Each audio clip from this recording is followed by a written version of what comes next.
Hello everyone, and welcome back to some more Elden Ring invasions. These ones were done before I beat Radigan, and I wanted to test out some Halberd stuff again, just because I haven't used them in a while. So here I've got a poison double slash Lucerne, which is very reminiscent of the serpent bone blade. And I'm using an offhand dagger just because I wanted something fast, and I haven't used this setup before. I know it's a meta duel setup, but I still wanted to try it out since I haven't tested it. There, I raise the platform. I hear that this is a Zweihander. Get the backstab. The fire covers my back. I wait for them to start to stand up and get them with the double slash, apply poison, and win the invasion.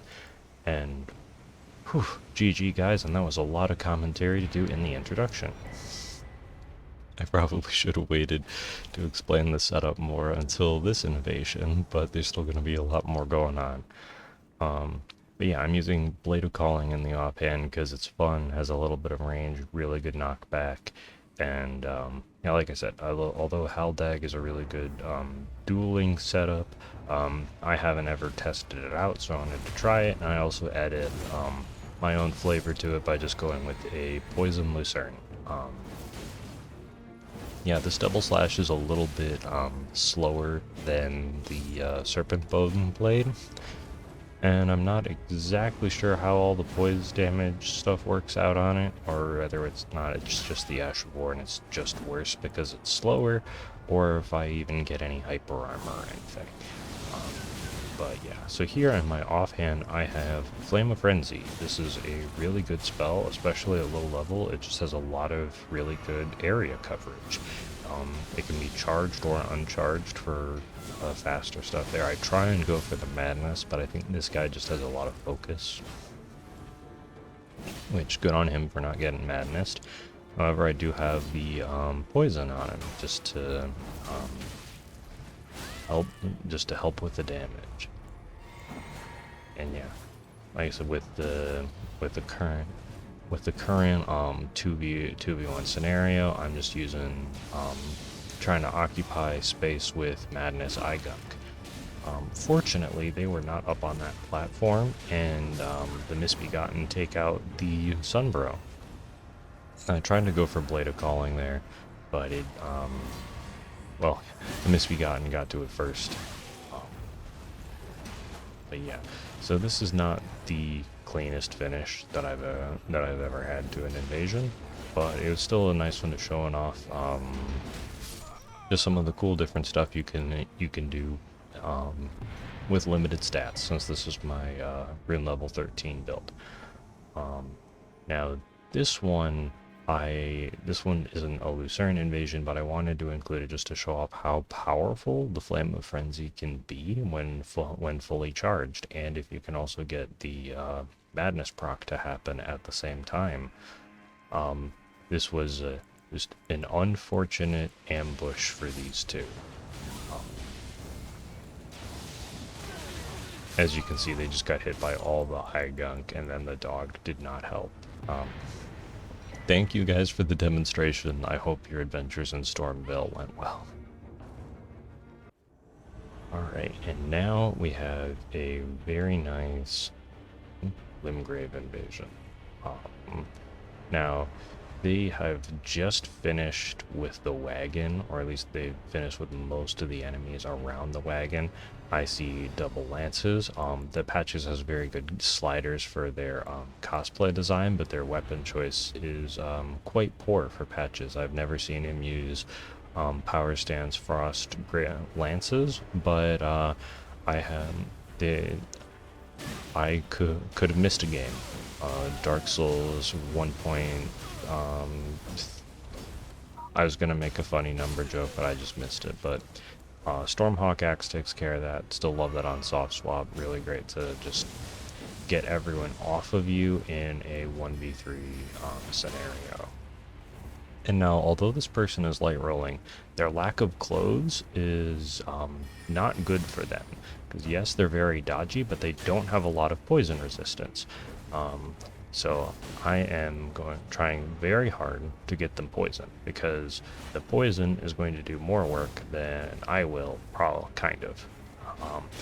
And the other problem of not having a lot of clothes on is that you have very little poise. And I think after the 1.10 change, which has been in for a long time now, throwing stuff actually deals a decent amount of poise damage.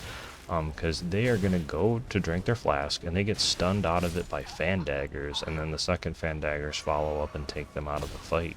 So, please, while adventuring, being naked is not the recommended option. And then here we just have a pretty nice finish. But yeah, honest squad. Just ended up being in the wrong place, wrong time. GG friends. That was a really cool one.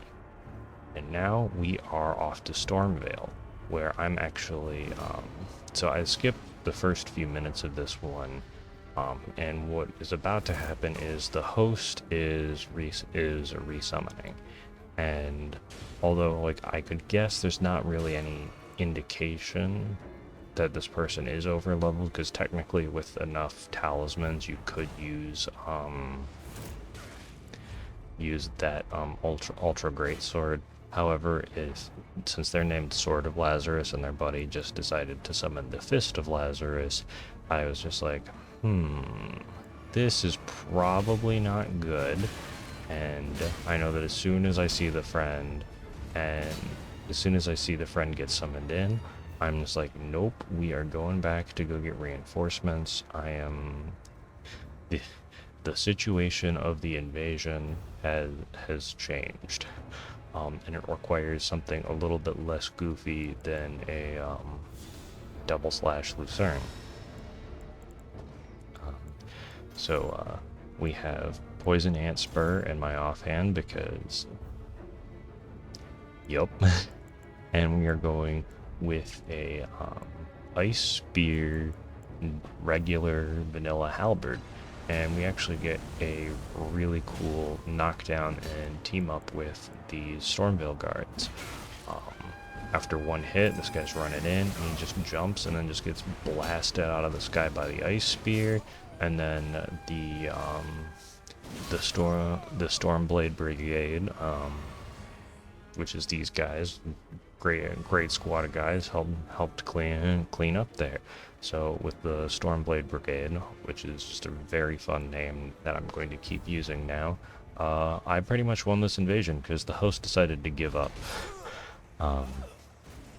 Yeah, so the nasty spur rapier was not needed, but it was very nice to have on Saw Swap. And this one was another previous recorded one, but it brings back one of our old PvP buddies, and is actually a pretty good example of bad tactics on the host Phantom side, and I will point those out as we go along. So you see, our good friend George the Dragon Slayer is patrolling the room with the Mimic Veil chest. Very important. Got to make sure that no one's messing up the tables for the coffee break at Stormvale, even though I completely wrecked them. So here, the Sunbro just runs in, Flame Strike Knight Rider Glaive, and I was surprised that I didn't get any damage there. So basically at this point, I'm just like, okay, cool, this is how we're gonna play it. First tactical mistake. They draw aggro from other enemies. Their big mistake, though, is this is George the Dragon Slayer. He is a 10 out of 10 co-invader. Isn't afraid to chase down hosts, doesn't damage you, and knows how to draw aggro. 10 out of 10. Please ignore the fact that he's an NPC. He is one of the greatest co-invaders of all time. But yeah, because they're going Flamestruck Knight Rider Glaive, I just pull out Vikes War Spear, because at this point I was just like, I'm not having this. So we are getting some madness build up and getting ready to take down the Phantom, but they decide to just jump over the wall, which is a huge tactical mistake because it takes a long time to get back up, and they left me here with the host. So I think they were assuming I'd be more hyper aggressive and try to follow them, even though there was the crafted scion down there. But GG guys, and hope that was educational. Thanks George, and I'll catch you all in the next video. See ya.